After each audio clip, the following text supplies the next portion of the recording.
ಶಿಡ್ಲಘಟ್ಟ ತಾಲೂಕಿಗೆ ಬೀರಪ್ಪನಹಳ್ಳಿ ಗ್ರಾಮದ ನರಸಿಂಹಮೂರ್ತಿಯವರು ಸಮಾಜ ಸೇವಕರಾಗಿ ಎಂಟ್ರಿ. ಶಿಡ್ಲಘಟ್ಟ ತಾಲೂಕಿನ ಕಸಬಾ ಹೋಬಳಿಯ ಕೊತ್ತನೂರು ಗ್ರಾಮ ಪಂಚಾಯಿತಿ ವ್ಯಾಪ್ತಿಗೆ ಬರುವ ಬೀರಪ್ಪನಹಳ್ಳಿ ಗ್ರಾಮದ ಗೌಡನವರ ನರಸಿಂಹಮೂರ್ತಿಯವರು ಶಿಡ್ಲಘಟ್ಟ ತಾಲೂಕಿಗೆ ಸಮಾಜ ಸೇವಕರಾಗಿ ಎಂಟ್ರಿ ಕೊಟ್ಟಿದ್ದಾರೆ. ಬೀರಪ್ಪನಹಳ್ಳಿ ಗ್ರಾಮದ ನರಸಿಂಹಮೂರ್ತಿಯವರು ತಮ್ಮ ಶ್ರೀ ಮೀನಾಕ್ಷಿ ಫೌಂಡೇಶನ್ ಟ್ರಸ್ಟ್ ವತಿಯಿಂದ ಅನೇಕ ವರ್ಷಗಳಿಂದ ಸಮಾಜ ಸೇವೆಯಲ್ಲಿ ಗುರುತಿಸಿಕೊಂಡು ದೇಶ ವಿದೇಶಗಳಲ್ಲಿ ತಮ್ಮ ಸಮಾಜ ಸೇವೆಗಳನ್ನು ಮುಂದುವರಿಸಿಕೊಂಡು ಬಂದಿರುತ್ತಾರೆ. ತಮ್ಮ ಸ್ವಗ್ರಾಮವಾದ ಶಿಡ್ಲಘಟ್ಟ ತಾಲೂಕಿನ ಬೀರಪ್ಪನಹಳ್ಳಿ ಗ್ರಾಮಕ್ಕೆ ಬಂದು ಶ್ರೀ ಆಂಜನೇಯ ಸ್ವಾಮಿ ದೇವಾಲಯದಲ್ಲಿ ದೇವರಿಗೆ ವಿಶೇಷ ಪೂಜೆ ಸಲ್ಲಿಸಿ ತೀರ್ಥ ಪ್ರಸಾದ ವಿನಿಯೋಗ ಮಾಡಿ ನಂತರ ಚಿಂತಾಮಣಿ ತಾಲೂಕಿನ ಕಂಗಾನಹಳ್ಳಿ ಶ್ರೀ ಸೀತಾರಾಮಾಂಜನೇಯ ಸ್ವಾಮಿ ಬ್ರಹ್ಮರಥೋತ್ಸವದ ಪ್ರಯುಕ್ತವಾಗಿ ದೇವಾಲಯಕ್ಕೆ ತೆರಳಿ ವಿಶೇಷ ಪೂಜೆ ಸಲ್ಲಿಸಿ ದೇವರ ಕೃಪೆಗೆ ಪಾತ್ರರಾದರು. ನಂತರ ಉಟ್ಲು ಕಾರ್ಯಕ್ರಮದಲ್ಲಿ ಭಾಗಿಯಾಗಿ ಪೂಜೆ ಸಲ್ಲಿಸಿ ದೇವಾಲಯಕ್ಕೆ ಬಂದಂತಹ ಸಾವಿರಾರು ಭಕ್ತರಿಗೆ ಶ್ರೀ ಮೀನಾಕ್ಷಿ ಫೌಂಡೇಶನ್ ಟ್ರಸ್ಟ್ ವತಿಯಿಂದ ಅನ್ನ ಸಂತರ್ಪಣೆ ಹಾಗೂ ಎಲ್ಲರಿಗೂ ನೀರಿನ ಬಾಟಲ್ ವಿತರಣೆ ಕಾರ್ಯಕ್ರಮ ಹಮ್ಮಿಕೊಂಡಿದ್ದು, ಈ ಕಾರ್ಯಕ್ರಮದಲ್ಲಿ ವಿಶೇಷ ಪೂಜೆ ಸಲ್ಲಿಸಿ ನಂತರ ಅನ್ನ ಸಂತರ್ಪಣೆಯನ್ನು ನೆರವೇರಿಸಿದರು. ನಂತರ ಶಿಡ್ಲಘಟ್ಟ ನಗರದ ಶ್ರೀಕೃಷ್ಣ ಸ್ವಾಮಿ ದೇವಾಲಯಕ್ಕೆ ಭೇಟಿ ನೀಡಿ ದೇವರಿಗೆ ವಿಶೇಷ ಪೂಜೆ ಸಲ್ಲಿಸಿ ದೇವರ ಕೃಪೆಗೆ ಪಾತ್ರರಾದರು. ನಂತರ ಮಾತನಾಡಿದ ಅವರು, ಶ್ರೀ ಮೀನಾಕ್ಷಿ ಫೌಂಡೇಶನ್ ಟ್ರಸ್ಟ್ ಅಧ್ಯಕ್ಷರು ಹಾಗೂ ಸಮಾಜ ಸೇವಕರಾದ ನರಸಿಂಹಮೂರ್ತಿಯವರು ಶ್ರೀ ಮೀನಾಕ್ಷಿ ಟ್ರಸ್ಟ್ ಫೌಂಡೇಶನ್ ವತಿಯಿಂದ ದೇಶ ವಿದೇಶಗಳಲ್ಲಿ ತಮ್ಮ ಸಮಾಜ ಸೇವೆಯನ್ನು ಮಾಡಿಕೊಂಡು ಬಂದಿದ್ದು, ನನ್ನ ಹುಟ್ಟೂರಾದ ಶಿಡ್ಲಘಟ್ಟ ತಾಲೂಕಿಗೆ ಏನಾದರೂ ಸೇವೆ ಮಾಡಬೇಕೆಂದು ಬಂದಿದ್ದೇನೆ. ತಾಲೂಕಿನ ಜನತೆಯ ಸಹಕಾರದೊಂದಿಗೆ ಕ್ಷೇತ್ರದ ಅಭಿವೃದ್ಧಿಗೆ ಶ್ರಮಿಸುತ್ತೇನೆ ಅಂತ ಹೇಳಿದರು. ಈ ಸಂದರ್ಭದಲ್ಲಿ ಬೀರಪ್ಪನಹಳ್ಳಿ ನರಸಿಂಹಮೂರ್ತಿ ಸಹೋದರರಾದ ಬೀರಪ್ಪನಹಳ್ಳಿ ದೇವಪ್ಪ, ನಾರಾಯಣಸ್ವಾಮಿ, ನರಸಿಂಹರಾಜು, ಕೃಷ್ಣ ಬಿಎಂ, ನರಸಿಂಹಗೌಡ, ನರಸಿಂಹಮೂರ್ತಿ, ನವೀನ್ ಕುಮಾರ್, ಹರಿಕೃಷ್ಣ ಇನ್ನು ಮುಂತಾದವರು ಹಾಜರಿದ್ದರು. ವರದಿ ನಂದಿರಾಜೇಶ್, ಶಿಡ್ಲಘಟ್ಟ.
ಎಲ್ಲ ಮಾಧ್ಯಮ ಸ್ನೇಹಿತರಿಗೆ ನಾವು ಪ್ರಜಾಸೇವೆ ಮಾಡೋಣ ಅಂತೇಳ್ಬಿಟ್ಟು ಎಲ್ಲ ನಮ್ಮ ತಾಲೂಕಿಗೆ ವಾಪಸ್ ಬಂದಿದ್ದೀನಿ. ಇಲ್ಲಿ ತನಕ ನಾನು all over India, all over world ಮಾಡ್ತಿದ್ದೆ. ಬಟ್ ಈಗ ನಮ್ಮ ಊರು, ನಮ್ಮ ತಾಲೂಕಿಗೆ ಮಾಡುವಂಥ ಅವಕಾಶ ಇಲ್ಲೆಲ್ಲ ಕಲ್ಪಿಸ್ಕೊಟ್ಟಿದ್ದಾರೆ. ಎಲ್ಲರಿಗೂ ತುಂಬ ಧನ್ಯವಾದಗಳು. ಎಲ್ಲರಿಗೂ ತುಂಬ ಧನ್ಯವಾದಗಳು ಹೇಳ್ತಾ ನನ್ನ ಮಾತು ಮುಗಿಸ್ತಾ ಇದ್ದೀನಿ. ಸರ್, ಇವತ್ತು ವಿಶೇಷ ಏನು ಸರ್? ಇವತ್ತು ಏನು ಇಟ್ಕೊಂಡಿದ್ದೀರಾ ಅಂತ? ನಮ್ಮ ಊರು ಕಂಗಾನಹಳ್ಳಿ ಅಂದರೆ ನಮ್ಮ ಊರು ಪಕ್ಕ ಕಂಗಾನಹಳ್ಳಿ ಜಾತ್ರೆ ಮಹೋತ್ಸವ ಇದೆ. ಅದು ಬಂದು ನಮ್ಮ ತಾತ ಮುತ್ತಾತಂದ್ರ ಕಾಲದಿಂದ ನಾವು ಅಲ್ಲಿ ನಮ್ಮ ಕೈಲಾದಷ್ಟು ಸೇವೆ ಮಾಡ್ಕೊಂಡು ಬರ್ತಾ ಇದ್ದೀವಿ. ಈಗ ಅದು ಹೆಚ್ಚಿನ ಸೇವೆ ಮಾಡಲಿಕ್ಕೆ ಭಗವಂತ ನಮಗೆ ಅವಕಾಶ ಮಾಡಿಕೊಟ್ಟಿದ್ದಾರೆ. ಹೆಚ್ಚಿನ ಸೇವೆ ಮಾಡ್ತಾ ಇದ್ದೀವಿ. ಇದು ಬಿಟ್ಟರೆ ಬೇರೆ ದೇವಸ್ಥಾನದಲ್ಲಿ ಯಾವ್ದಾರು ಮಾಡಿದ್ದೀರಾ? ಎಲ್ಲನ ನಾವು ಆಲ್ ಓವರ್ ಇಂಡಿಯಾ ಮಾಡ್ತಾ ಇದ್ದೀವಿ. ಇಲ್ಲಿ ರೀಸೆಂಟಾಗಿ ಬಂದುಬಿಟ್ಟು ಆವಣಿಯಲ್ಲಿ ಬಂದುಬಿಟ್ಟು ಆಲ್ಮೋಸ್ಟ್ ಅರೌಂಡ್ 1.2 lakhs ಮೆಂಬರ್ಸ್ಗೆ ಅಲ್ಲಿ ಅನ್ನ ಸಂತರ್ಪಣೆ ಮಾಡ್ತಾ ಇದ್ವಿ. ಈಗ ಮತ್ತೆ ಪುನಃ ಅಲ್ಲಿ ಕಲ್ಪುರದಲ್ಲಿ ಒಂದು ದೇವಸ್ಥಾನ, ಕಬಾಳಮ್ಮ ದೇವಸ್ಥಾನ ಅಂತ ಹೇಳ್ಬಿಟ್ಟು ಅಲ್ಲೂ ಮಾಡ್ತಾ ಇದ್ದೀವಿ. ಈಗ ಮೊನ್ನೆ ಕುಂಭಮೇಳ ನಡೆಯುತ್ತಲ್ಲ, ಅಲ್ಲೂ ಸಹ ನಾವು ಅನ್ನ ಸಂತರ್ಪಣೆ ಮಾಡ್ತಾ ಇದ್ದೀವಿ. ಕೋಲ್ಕತ್ತಾದಲ್ಲಿ ಒಂದು ಪ್ಲೇಸಲ್ಲಿ ಕಾಳಿಕಾಂಬಾ ದೇವಸ್ಥಾನದಲ್ಲಿ ಅಲ್ಲೂ ಸಹ ಅನ್ನ ಸಂತರ್ಪಣೆ ಮಾಡ್ತಾ ಇದ್ವಿ. ಬಟ್ ನಮ್ಗೆ ಎಲ್ಲೆಲ್ಲ ಅವಕಾಶ ಸಿಗುತ್ತೋ ಅಲ್ಲೆಲ್ಲ ಮಾಡ್ತಾ ಇದ್ವಿ. ಮುಂದಿನ ದಿನಗಳು ಹೀಗೆ ಸಮಾಜ ಸೇವೆ ಮಾಡ್ಕೊಂಡು ಹೋಗ್ತಾರೆ ಹೆಂಗೆ ಸರ್? ಮುಂದಿನ ದಿನ ಸಮಾಜ ಸೇವೆ ಮತ್ತು ನಮ್ಮ ತಾಲೂಕು ಕೆಲವೊಬ್ಬರು ಇಂಟೆನ್ಷನ್ಸ್, ಕೆಲವೊಬ್ಬರೆಲ್ಲ ಬಂದುಬಿಟ್ಟು ಬೇರೆ ಎಲ್ಲೆಲ್ಲೂ ಮಾಡ್ತೀರಾ, ನೀವು ಬಂದುಬಿಟ್ಟು ನಮ್ಮ ತಾಲೂಕಲ್ಲಿ ನೀವು ಮಾಡಿ ಅಂತ ನಮ್ಗೆ ಹೇಳಿದ್ದಾರೆ. ಅದಕ್ಕೋಸ್ಕರ ಈಗ ನಮ್ಮ ತಾಲೂಕಿಗೆ, ನಾನು ಹುಟ್ಟಿದ ಊರಿಗೆ ಬಂದಿದ್ದೀನಿ ಸೇವೆ. ಸರ್ ಈಗ ನರಸಿಂಹಮೂರ್ತಿ ಸರ್ ಇಷ್ಟು ದಿನಗಳಿಂದ ಸಮಾಜ ಸೇವೆ ಚೆನ್ನಾಗಿ ಆರ್ಥಿಕವಾಗಿದ್ರೂ ಬರಲಿಲ್ಲ. ಈಗ ಬಂದಿದ್ದಾರೆ ಅಂತ ಹೇಳಿದ್ರೆ ರಾಜಕೀಯವಾಗಿ ಚರ್ಚೆನೂ ಆಗ್ತಾ ಇದೆ. ಅವರು ಜಡ್ಪಿಗೆ ಏನಾದರೂ ಕಂಟೆಸ್ಟ್ ಮಾಡೋಕ್ಕೆ ಬರ್ತಾ ಇದೆ ಅಂತೇಳಿ ಇದು ಮಾಡ್ತಾ ಇದ್ದಾರೆ ಸರ್. ನಾವು ಒಂದು ಕಾನ್ಸೆಪ್ಟಲ್ಲಿ ಇದ್ವಿ, ಬಲಗೈಯಲ್ಲಿ ಕೊಟ್ಟಿದ್ದು ಎಡಗೈಗೆ ಗೊತ್ತಾಗಬಾರ್ದು ಅನ್ನೋ ಕಾನ್ಸೆಪ್ಟಲ್ಲಿ ಇದ್ವಿ. ಬಟ್ ಈಗ ಅದು ಏನೋ ಪಬ್ಲಿಸಿಟಿ, ಈಗ ಮಾಧ್ಯಮ ಮಿತ್ರರು ಮತ್ತು ಇವರೆಲ್ಲ ಆಟೋಮೆಟಿಕ್ಕಾಗಿ ಅದು ಜನ್ರೇಟ್ ಮಾಡ್ತಾ ಇದ್ದಾರೆ. ಅದಾಗಿ ಕೆಲವೊಂದು ಕಡೆ ಇಲ್ಲೂ ಶಿಡ್ಲಘಟ್ಟ ತಾಲೂಕಲ್ಲೂ ಮಾಡಿದ್ದೀವಿ, ಬಟ್ ಎಲ್ಲೂ ತೋರಿಸ್ಕೊಳ್ಳಿಲ್ಲ. ಈಗ ತೋರಿಸ್ಕೊಳ್ಳೋವಂಥ ಅವಕಾಶ ಬಂದಿದೆ. ಅದನ್ನು ನಾನು ಅಟ್ಲೀಸ್ಟ್ ನಾವು ಪ್ರಚಾರ ಅನ್ನೋದಕ್ಕೆ ಅದೆಲ್ಲ ನಾವು ಸಮಾಜ ಸೇವೆ ಮಾಡ್ತಾ ಇರೋದನ್ನು ಕೆಲವೊಬ್ಬರು ಗುರುತಿಸ್ತಾ ಇದ್ದಾರೆ. ಸರ್, ಈಗ ಯಾವ ಪಕ್ಷದಿಂದ ಬರ್ತಾರೆ ಸಮಾಜ ಸೇವೆ ಮಾಡ್ಕೊಂಡು ಅಂತ ಹೇಳ್ತಾರೆ? ಪಕ್ಷ ಅನ್ನೋದು ಇನ್ನೂ ಡಿಸೈಡ್ ಮಾಡಿಲ್ಲ. ನಾವು ಸಮಾಜ ಸೇವೆ ಮಾಡ್ತಾ ಇದ್ದೀವಿ ಸರ್. ರಾಜಕೀಯಕ್ಕೆ ಒಟ್ಟಿನಲ್ಲಿ ಬಂದೇ ಬರ್ತೀರಿ? ಅದಿನ್ನೂ ಯೋಚನೆ ಮಾಡಿ ಕಾಲವೇ ಅದು ನಿರ್ಣಯ ಮಾಡುತ್ತೆ ಸರ್. ಲಾಸ್ಟ್ 10 years ಬ್ಯಾಕ್ಸ್ ಏನು ಬಂದಿದ್ರಂತಲ್ಲ ಒಂದ್ಸಲ ಊಟದ ಎಲ್ಲ ವ್ಯವಸ್ಥೆ ಮಾಡಿದಂತೆ ರಾಜಣ್ಣ ಇದ್ದ ಲಾಸ್ಟ್ 10 years ಬ್ಯಾಕು ನಮ್ಮ ಊರಲ್ಲಿ ರಾಜಣ್ಣ ಅವರು ಇರಬೇಕಾದ್ರೆ ಮಾಡಿದ್ವಿ. ಇಲ್ಲಿ ಸುಮಾರು ಕಡೆ ಮಾಡಿದ್ವಿ. ಬಟ್ ಅವಾಗ ಅಷ್ಟೊಂದು ಪರಿಚಯ. ಹೌದು, ಇಲ್ಲಿ ನಾರಾಯಣ ದಾಸರಹಳ್ಳಿಯಲ್ಲೂ ಸಹ ಮಾಡಿದ್ವಿ. ಬಟ್ ನಾವಲ್ಲೆಲ್ಲ ಮೀಡಿಯಾ ಮುಂದೆ ಬಂದಿರಲಿಲ್ಲ. ಸರ್, ತಾಲೂಕಿಗೆ ಏನಾದ್ರು ಯೋಜನೆಗಳು ಮಾಡ್ಕೊಂಡಿದ್ದೀರಾ ಸರ್? ತಾಲೂಕು ಯೋಜನೆಗಳು ನಮ್ಮದೇ ಆದ ಯೋಜನೆಗಳಿರುತ್ತೆ. ಅದನ್ನೆಲ್ಲ ಶಾರ್ಟ್ಲಿ ವಿಲ್ ಡಿಸ್ಕ್ಲೋಸ್. ನಿಧಾನವಾಗಿ ಯೋಚನೆ ಮಾಡೋದೆಲ್ಲ. Okay sir. ಸರ್, ಮುಂದಿನ ದಿನಗಳಲ್ಲಿ ಈಗ ಸಮಾಜ ಸೇವೆಯಲ್ಲಿ ಸಕ್ರಿಯವಾಗಿ ತೊಡಸ್ಕೊಳ್ತೀರಾ? ಇವತ್ತು ಕಂಗನಹಳ್ಳಿಯಲ್ಲಿ ಊಟದ ವ್ಯವಸ್ಥೆ ಮಾತ್ರ ಇರುತ್ತೆ? ಇಲ್ಲ, ಸಮಾಜ ಸೇವೆ ಸಕ್ರಿಯವಾಗಿ ತೊಡಸ್ಕೊಳ್ತೀವಿ. ಮತ್ತು ಇಲ್ಲಿ ಮುಂದಿನ ದಿನಗಳಲ್ಲಿ ಇಲ್ಲಿ ಬರುವಂಥವ್ರು ನಿಮ್ಮನ್ನು ಭೇಟಿ ಮಾಡಬೇಕಂದ್ರೆ ಯಾವ ಥರ ನೀವು ಕಾರ್ಯಗತ ಮಾಡಿ? ನಮ್ಮ ಈಗ ಇದು ಬೀರಪ್ಪನಹಳ್ಳಿ ಇಲ್ಲೇ ನಮ್ಮದು, ಇಲ್ಲೇ ಸ್ವಂತ ಊರು, ಇಲ್ಲೇ ಸ್ವಂತ ಮನೆ ಇದೆ, ಇಲ್ಲೇ ಮೀಟ್ ಮಾಡೋದು. ಇನ್ನೂ ಒಂದು ಪ್ಲೇಸ್, ಒಂದು ಐಡೆಂಟಿಫಿಕೇಷನಲ್ಲಿ ಇದ್ದೀವಿ.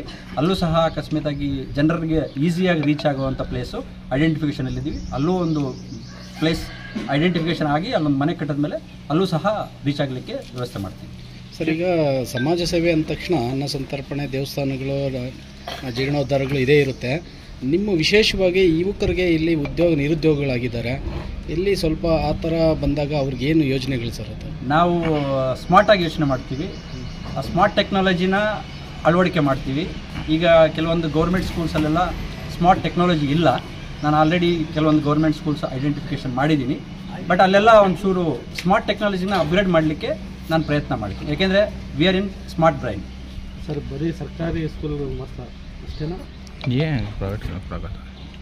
ಸರ್ಕಾರಿ ಸ್ಕೂಲುಗಳು ಬಿಟ್ಟು ಈಗ ಆರ್ಥಿಕವಾಗಿ ಹಿಂದುಳಿದ ಸ್ಕೂಲುಗಳಿದ್ದರೆ ಅದಕ್ಕೂ ಸಹ ನಾವು ಏನು ಮಾಡಬೇಕು ಅಂತ ಯೋಚನೆ ಮಾಡಿ ಒಂಚೂರು ನಾವು ಡಿಸ್ಕಷನ್ ಮಾಡಿ ಟ್ರಸ್ಟಲ್ಲಿ ಒಂಚೂರು ಆಲೋಚನೆ ಮಾಡಿ then will take a call.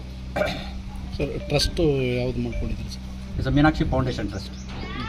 Sir, ಇದು ನರಸಿಂಹಮೂರ್ತಿ ಸರ್ ಅಂದರೆ ಬೀರಪ್ಪನಹಳ್ಳಿ ಗೌಡ್ರನವರ ನರಸಿಂಹಮೂರ್ತಿ ಅಂತ ಮಾತ್ರ ಗೊತ್ತಾಗ್ತಾ ಇದೆ. ತಮ್ಮ ಹಿನ್ನೆಲೆ ಏನು sir? Sir, basically I am in businessman. We are across the India presence company. ಅದರಲ್ಲಿ ನಾನು ಟೆಕ್ನಿಕಲ್ ಡೈರೆಕ್ಟರ್ ಆಗಿದ್ದೀನಿ. And we are already some of the equipments we are manufacturing in India and then we are exporting to 44 countries. ನಾವು ತುಂಬ ವರ್ಷದಿಂದ ಮಾಡ್ಕೊಂಡು ಬರ್ತಾ ಇದ್ದೀವಿ. ಈಗ ನಮ್ಮ ತಂದೆ ಕಾಲದಿಂದ ಈಗ ಮಾಡ್ಕೊಂಡು ಬರ್ತಾ ಇದ್ದೀವಿ. ಹೆಸರು ಮೇಲೆ ಮಜ್ಜಿಗೆ ಇದು ಕೊಡ್ತಾ ಇದ್ವಿ.